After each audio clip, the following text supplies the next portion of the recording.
Merhaba arkadaşlar. Hadi Örelim YouTube kanalıma hoş geldiniz.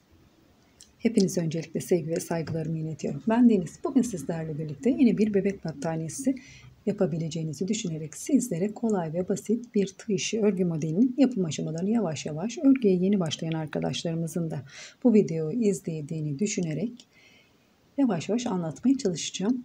Sizlere örnek modeli göstereceğim. Bir puf ve zincirden ve trabzandan oluşan bir model. Sizler istediğiniz kadar zincir çekip başlayabilirsiniz. İstediğiniz sayıları üçerli değil de dörderli değil de daha fazla ayarlayarak da yapabilirsiniz trabzanları. Her zamanki gibi arkadaşlar.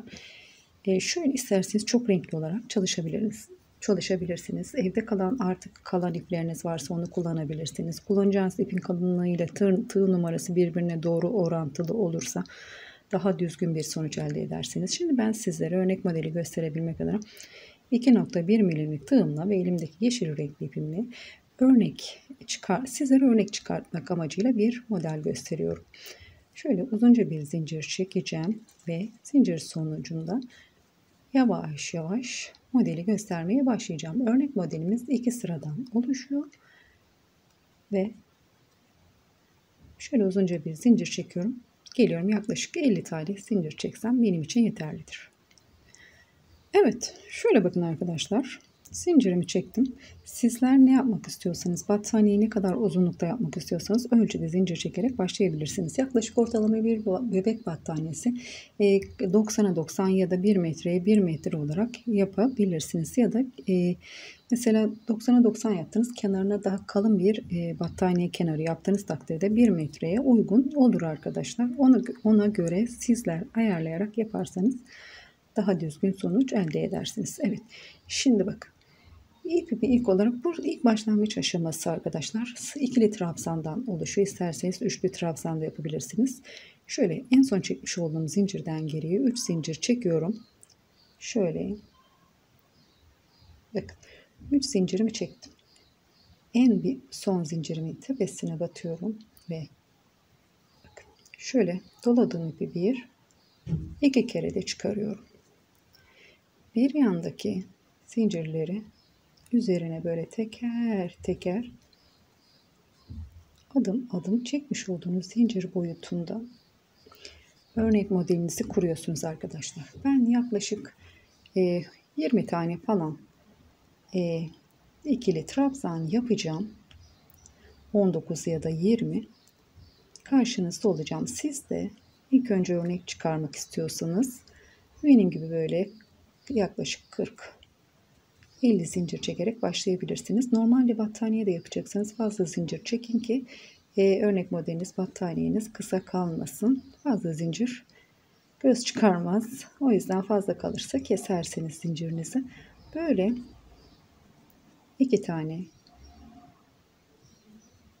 ikili zincirle böyle ikili trabzanla arkadaşlar çekmiş olduğunuz zincir boyutunda ilerliyorsunuz. Ben de 20 tane 19-20 tane trabzan yapacağım. Karşınızda olacağım. İkinci sırayı göstermek üzere. Birinci sıra dediğim gibi trabzan. İkinci sırada puf yani fıstık modeliyle zincirden oluşuyor. Hadi yapın. Gelin ikinci sırayı birlikte yapalım. Şöyle bakın arkadaşlar. Çekmiş olduğumuz zincir boyutunda ben toplam 28 tane trabzan yaptım. Şimdi bakın ilk sıramız trabzandan, ikili trabzandan oluşuyor. Şimdi ikinci sırayı isterseniz farklı renkle yapabilirsiniz. Şimdi bakın buraya ikinci sıraya geçiyoruz. Geçmeden önce bir tane zincir çekiyorum. Çok kolay, çok basit. Bakın. Çekmiş olduğum zincirin üzerine batıyorum. Tekrardan bir sık iğne yapıyorum. Şimdi bakın arkadaşlar burada. 1, 2, 3 tane zincir çekiyorum.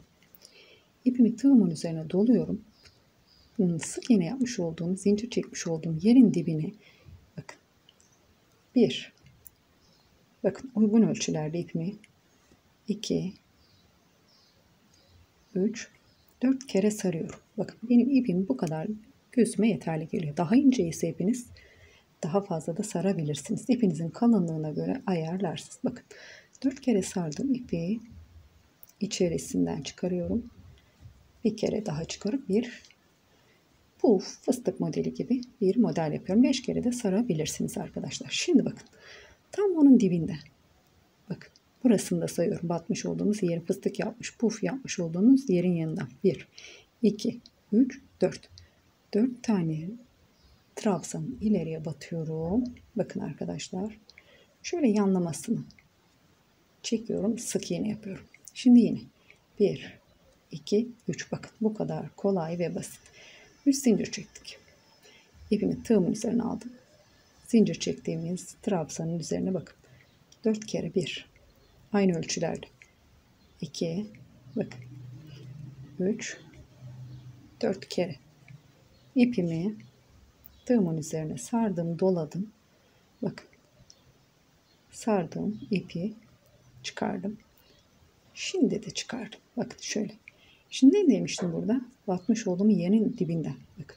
O da dahil. 1, 2, 3, 4 tane trabzan üzeri batıp yine sık iğne. Yine 1, 2, 3. Anladınız? Bu kadar kolay ve basit. Başlangıç trabzan, ikili trabzan. İkinci sırada böyle. Bakın. Doladım. 1, 2,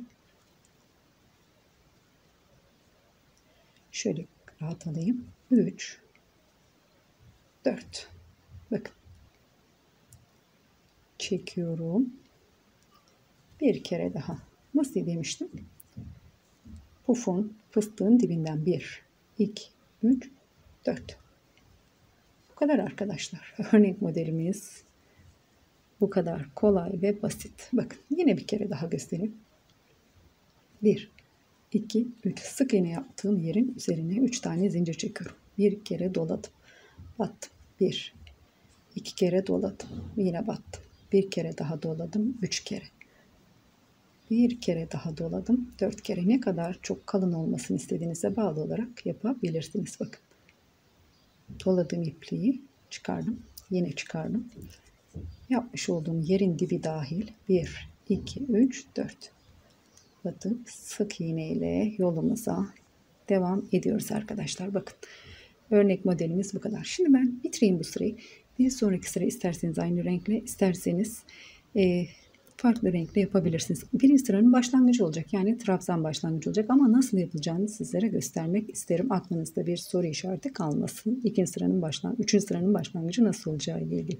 Evet, bitiriyorum ve geliyorum. Sıra sonunu tamamladım. Bakın şöyle arkadaşlar. 1, 2, 3 ve dördüncüye başlama aşamasında yapmış olduğumuz zincirin trabzanın tepesine batıp sık iğne yapıyoruz. Bakın böyle. Bu sırayı bitirdim. Şöyle ön yüzünü çevireyim.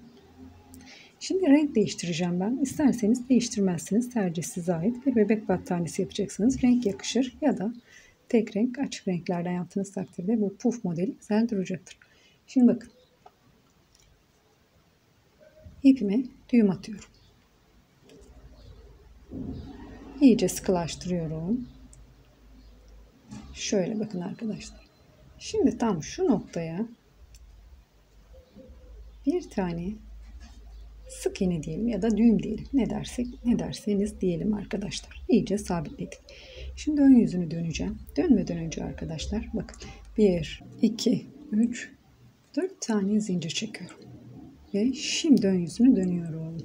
Şimdi burada çekmiş olduğumuz 3 tane bu pufları yanlamasına yatırdık ya. 3 tane burada zincirimiz var. O zincirin içerisine trabzan yapacağız. Şu başlama aşamasında yapmış olduğumuz. Yani 28 tane trabzanı buraya tek tek dolduracağız. Bakın. Bu 3 zincirin içerisine girdim. 1. Bu dahil değil. Bakın. O dahil de yani şu an için bunun içine 3'er tane. 3 zincirin içerisine 3 tane ikili trabzan yapacağız arkadaşlar. Bakın. Şu. İpimi aldım. Bakın buradaki 3 zincirin içerisine giriyorum. 1, 2 ve 3. Şöyle. Yine ipimi aldım tığımın üzerine. Şöyle elimle örmesi zevkli, keyifli bebek battaniyesine yakışır. Mercedes ipliklerden bluzlara da yakışır arkadaşlar. Çanta modeli yakışır. Tercih size. Bakın böyle her bir 3 zincirin içerisine dolduracağız. İsterseniz renk, isterseniz tek renk yapıp ilerliyorsunuz arkadaşlar. Umarım sevmişsinizdir. Sizlere yavaşça ve detaylıca anlatmaya çalıştım. 2 sıradan oluşuyor dediğim gibi. Evet, istediğiniz kadar yaptıktan sonra kenarına bir tığlama, battaniye kenar oyası çektikten sonra güzel bir model elde edersiniz. Evet arkadaşlar, benden bu kadar. Umarım seversiniz. Şimdi bitireyim. Ben bitirmiş. Renkleri renk skalasını ayarladıktan sonra sizlere nasıl görüleceğini göstereceğim. Belki sizler renkleri hoşuna gider. Sizler de bu renkleri kullanarak yapabilirsiniz. Bir sonraki örgü videosunda görüşürüz. Sağlıcakla kalın. Allah'a emanet olun. Bay bay. Videomun sonuna bitmiş halini birkaç sene sonra nasıl göreceğini aktaracağım. Koyacağım arkadaşlar. Görüşmek üzere. Bay bay. Evet bakın arkadaşlar. Bu ikinci sıranı da bitirdim ben. Şöyle size burada bir püf noktası göstermek istiyorum. İpinizi kesmeden yukarıya nasıl yürütebilirsiniz onu göstereceğim. Şu alttaki ipi bakın. Bu ipimizde işimiz bitti.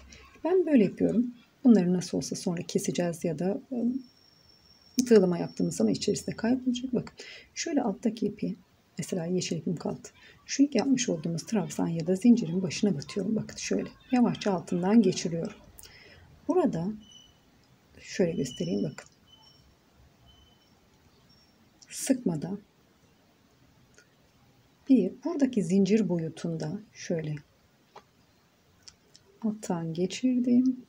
Buradaki zincir boyutunda 2 tane zincir çekiyorum. Mesela 10 uygun gelecek mi buraya kadar? Bakın. Benim için yeterli. Eğer bu zincir mesela buradaki yükseklik fazla olsaydı o zaman 3 ya da 4 zincir çekecektim. Bakın şöyle yandan ipimi yürüttüm. Bakın şöyle gösteriyorum. Burada şimdi buradaki ilk başlama aşamasının aynısını yaparak idame edeceğiz sonuna kadar. Evet arkadaşlarım bir sonraki şeyde artık bitmiş halini sizlere göstereceğim. Evet bakın arkadaşlar. Sizlere ben örnek modeli bu şekilde 4-5 sıra ördüm. Bakın. Arkası böyle. Önü bu şekil rengarenk ya da tek renk olarak yapabilirsiniz. Güzel ve kolay bir model. Umarım sevmişsinizdir. Siz de istediğiniz renkli iplerden ister tek renk isterseniz çok renkli kombinasyon olarak yapabilirsiniz. Yaptıktan sonra kenarına güzel bir tığlama ile harika bir bebek battaniyesi elde edersiniz arkadaşlar. Omuz şalı da olur, atkı modeli de olur bundan. Tercih size ait. Görüşmek üzere. Bay bay. Allah'a emanet olun tekrardan. Şöyle göstereyim. Bakın ne kadar çok puf da sararsanız o kadar çok kabarık olur.